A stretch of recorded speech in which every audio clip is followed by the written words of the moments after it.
Rahul Gautam is back with us from the AICCC headquarters, and the Shamiyanas put Rahul there, the massive screen to watch results. Will the Gandhis be at the AICC headquarters in Delhi or at home? What are you hearing? Preeti, Gandhis are very much in the national capital along with Mr. Mallikarjun Kharge, and it is expected that once results are in the favor of Congress party, they are likely to come here and are going to congratulate workers. But I'll just show you a very interesting picture here. Even before, first trend is out from postal ballots or from EVMs, some workers have come here at AICC headquarters casting aspersions on the EVM, saying that Desh ka Loktantra jeetega ya Modi ka EVM. So clearly, one can say that this has been a constant approach of Congress party, because earlier Rahul Gandhi has also said that BJP is not going to win more than 180 seats if EVMs are not rigged, and clearly the workers are also towing the same line. अभी तो number भी नहीं आया, पहले ही EVM के ऊपर सवाल उठा रहे हैं। पिछले 10 साल से उठा रहा हूं और 6 दिन पहले ट्विटर पे डाला है कि चुनाव हैक होगा। मैं आपसे, आपका चैनल बहुत बड़ा, आप अच्छे पत्रकार, एक सवाल करता हूं आपके माध्यम से सरकार को, 2 रिजल्ट करिए, डिक्लेयर मत करिए, एक ईवीएम से करिए, एक वीवीपैट से। वीवीपैट से राहुल गांधी जीतेगा, ईवीएम से मोदी जीतेगा। So this is the sentiment of Congress workers.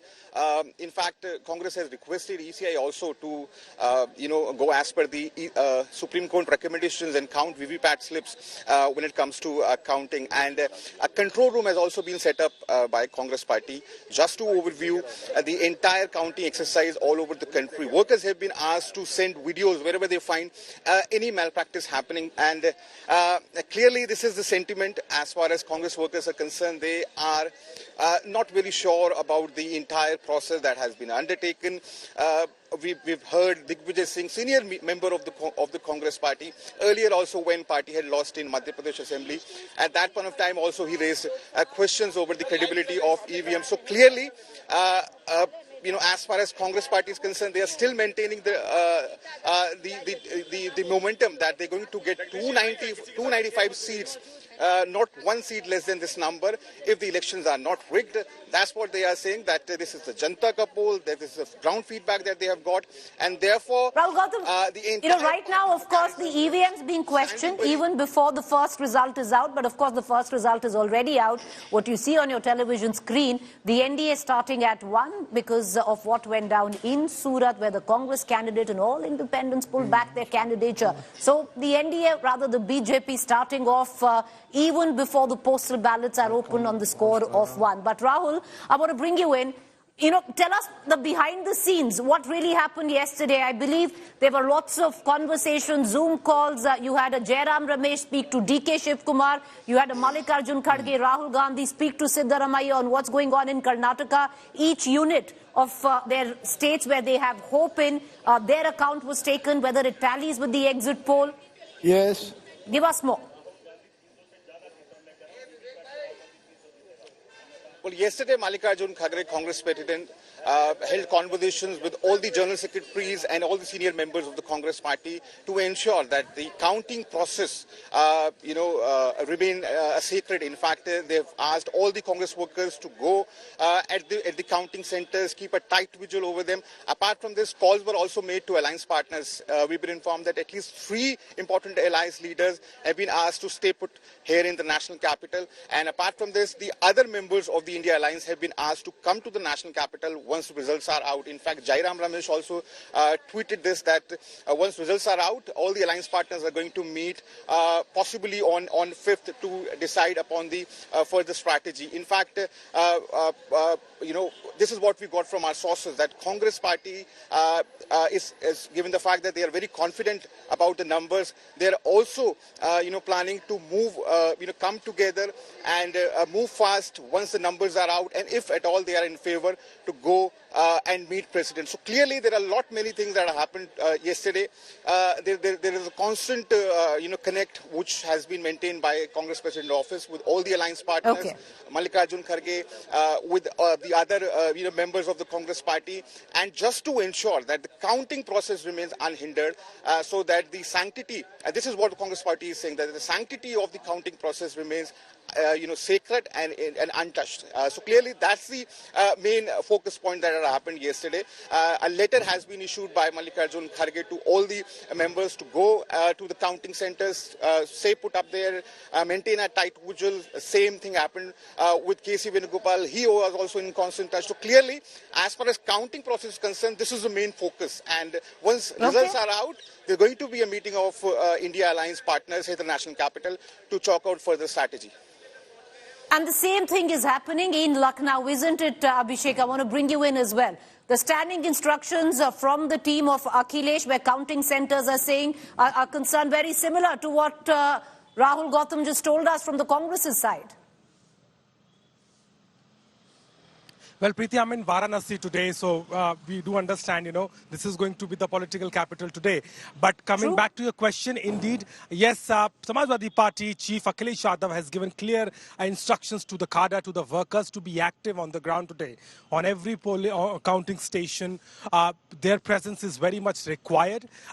We already know that the India Alliance has shown an apprehensions over, counting, and that is why Samajwadi Party today has given this message on the ground to be aware, to be at there. And that is why we also believe that at some counting station where there is a neck-to-neck fight, where the Samajwadi Party believes that they have an upper advantage, they will be fighting it out. And Akhilesh Yadav has recently tweeted, and he, mentioned that in some of the districts, specifically in Kannauj, in Aligarh, some of the workers of Samajwadi Party has been detained by the police. So this is what Akhilesh Yadav is up to.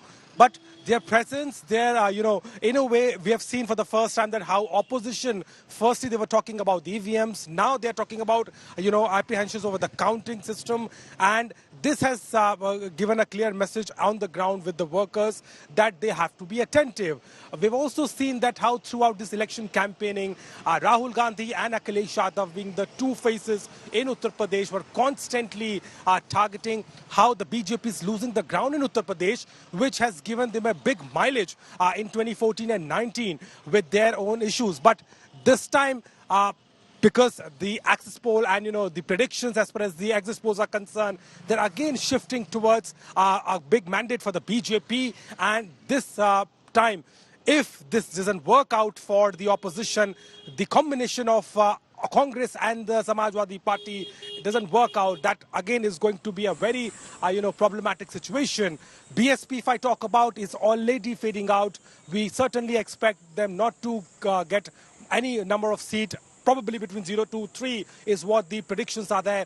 But that vote, that Dalit vote, has indeed played a vital role in Uttar Pradesh. And if it has shifted to the NDA for a good, if it has shifted to the India Alliance, then that could be decisive.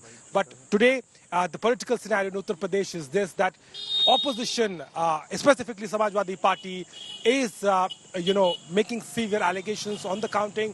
And at the same time, the BJP leaders have also spoken. They are also saying that the Samajwadi Party is trying to affect the law and order. They want to take the charge of it. And that is why this political heat could certainly be evident today on the ground as well, if the numbers are shaking up and things are not getting on the track as expected. All right, Abhishek, you have yourself a good morning. Get a cup of tea and stay out of the heat. It's a long, long day today for all of us.